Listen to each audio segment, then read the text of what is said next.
club, you kind of got used to losing our best players. Steve McManaman, Robbie Fowler, Michael Owen, they all moved on for differing reasons, but they all moved on. Now, as it turned out, we had gotten the best years out of Fowler and Owen. But that didn't make it any less devastating when they left. We got the best years out of McManaman as well, even though he went and had great success with Real Madrid, winning 2 European Cups. His best seasons of football were with us. But, you look through the 2000s, Alonso, Mascherano, Torres, then Suarez, Sterling, Coutinho. The only one that stayed was Stevie. But Stevie was a homegrown lad. Now, that hadn't mattered in the cases of McManaman, Owen, and Fowler. But they also didn't have teams as good as what Stevie had. And Stevie did try to leave. But you kind of got used to players leaving and going out in their primes. And the only thing you would hope was that we'd spend the money well to replace them. Now, in the case of McManaman, we got no money. In the case of Owen, we did a terrible deal. That's on the club. It's not on anybody else. The Fowler deal, I mean, he kind of become third. He was third choice striker. He was third choice striker. Owen and Heskey with the starters. Fowler's injuries and the fact that he just, for whatever reason, him and Owen wasn't a great pairing. It meant he was the third choice striker. So him going was tough, but not as tough as, for me anyway, as when McManaman left or Owen left. Because he was no longer a starter, like an every week starter. We still loved him. But his best years were behind him by then. It was really tough when that Rafa team just broke up quite quickly. Alonso goes one summer, Mash goes the next, and then Torres goes the following January. That was tough. Now, Alonso and Mascherano went on and had their best years at Real and Barca, respectively, but Torres was never the same after he left. And we did get a great deal on him. We spent the money badly off all of them. Off all three of those, we spent the money badly. Then with Suarez, we always knew he was going to leave. He was far too good for us. We spent the money badly. Sterling, we started to spend the money a little bit better, but that was tough for a different reason, because he knew his best years were ahead of him. And he went on to become an absolutely tremendous player for City, regardless of what anyone else has to say. And then with Coutinho, that was tough, because it felt with Coutinho, which was different to all the others, it felt like we were actually entering something special rather than, we weren't good enough or we were at the end of something. With Phil, it felt like we're right at the start of this. Why are you leaving? But ultimately, him leaving brought us Virgil and Alisson and, Fabinho. So it was a good move for us. But again, it was still tough because he'd come in as a young player, developed and grown and become incredible for us. But when all of those left, like they were young players, mid-20s for the vast majority of them, early 20s in Sterling's case, later 20s in McManaman's case. And it was tough to lose them. And you kind of started to program your brain when you got a player in who was great that, they won't be here all that long. But with Virgil and Mo, they've given us their best years. So if they leave, it's tough. Of course it is. But you can't hold it against them. And ultimately, the club, in part because of their own fault, obviously, the club are in a no-win situation here. And I saw Simon Brundage put this really well today. Let me see if I can find this.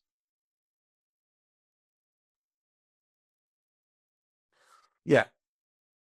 Richard Hughes has a boss. He's given a budget. When he arrived, he was immediately bent over a desk by 3 agents, knowing they had all the leverage in any talks about contracts, because the previous manager allowed his 3 best players to enter the final year of their contract.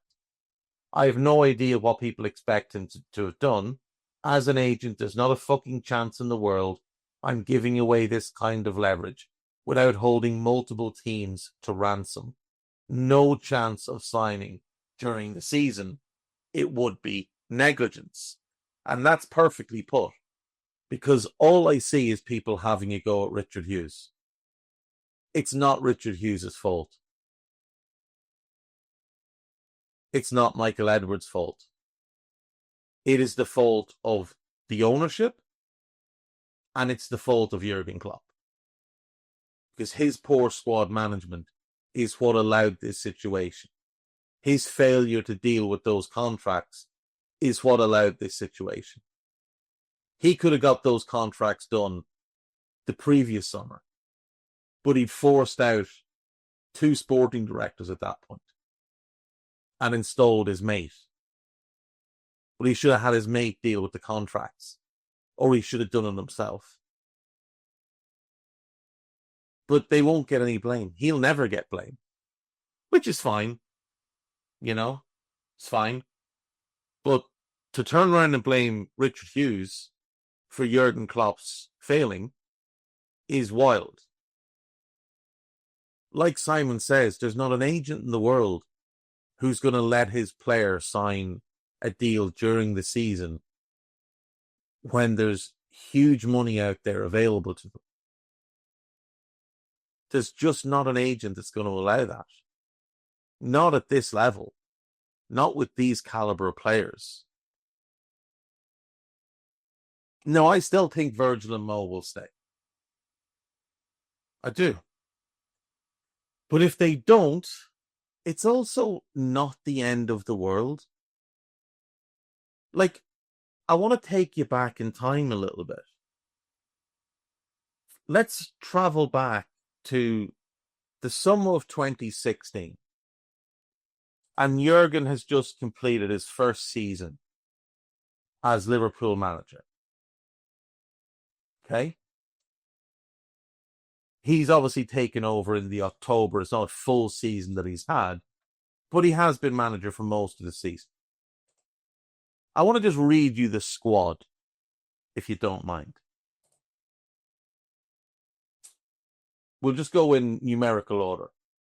Nathaniel Klein, Kolo Toure, Dejan Lovren, James Milner, Christian Benteke, Philippe Coutinho, Roberto Firmino, Joe Gomez, Jordan Henderson, Daniel Sturridge, who, by the way, only played 14 league matches that year. Henderson only played 17. Mamadou Sakho, Alberto Moreno, Stephen Colker, Adam Lallana, Lucas Leiva, Simon Mignolet, Emre Can, Joe Allen, Thiago Ilori, Divock Origi, Danny Ings, Cameron Brannigan, Jordan Ibe, Adam Bogdan, Kevin Stewart, Martin Skirkle, John Flanagan, Ryan Kent, Brad Smith, Jordan Rossiter, Jerome Sinclair, Danny Ward, João Carlos Teixeira, Shea Ojo, Conor Randall, Joe Maguire, Sergi Canos, and Pedro Chirivella. That is what we had at that point. I want you to take a look at our current squad. Remove Virgil, remove Mo, and remove Trent. And I want you to look at the current squad. Then look back at this squad. You'll find that if you go to the 2015-16 Liverpool Wikipedia and try and make the case that this current squad, even without those 3, isn't significantly better than this mess. Now I want to walk you forward a little bit. Summer of 2016. We would sign some foundational pieces. Joel Matip on a free, Sadio Mane, and Gini Wijnaldum. nobody saw Gini Wijnaldum becoming what he became for us in that team. Nobody saw Sadio Mane becoming one of the 1 or 2 or 3 best left wingers in the world. Nobody saw Joel Matip developing into the meme god. But you know who did? The recruitment team. The following summer, we signed Mo Salah. Well, he became pretty important. We signed Andy Robertson. We signed Ox. You could say a misstep, but I think if his knee doesn't explode, he'd have been brilliant for us. And in the January, we signed Virgil. Nobody predicted Mo Salah becoming what he's become. Nobody. But you know who did? Or who thought he might? The recruitment team. Nobody thought Andy Robertson was going to be our starting left back for 8 years. You know who thought he might be? The recruitment team. I am going to take a victory lap on Van Dijk because I could see when he was at Celtic that he was genuinely special. But I didn't think he was going to become the best centre-back I've ever seen. The following summer then, we sign Alisson Becker. Do you know what Alisson Becker was doing in the 16-17 season? So just over a year before we signed him for a world record fee for goalkeeper. He was sitting on the bench as the backup to an Arsenal reject, Vucek Szczesny. That's what he was doing. People thought we were insane to pay the fee that we did. People thought we were insane to pay the Van Dijk fee. We've signed Naby Keita. Again, you could say a misstep. I would say injuries just destroyed him. That injury he suffered at the new camp in his first season, he was never right after that. And Fab.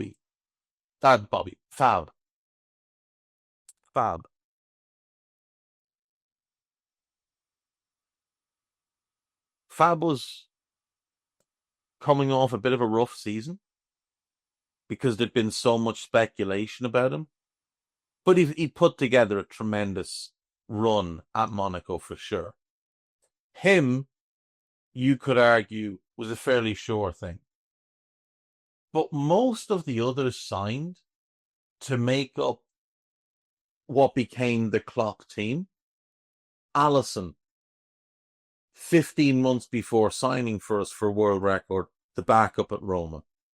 Trent, the kid from the academy. Robbo, relegated with Hull, basically swapped for Kevin Stewart.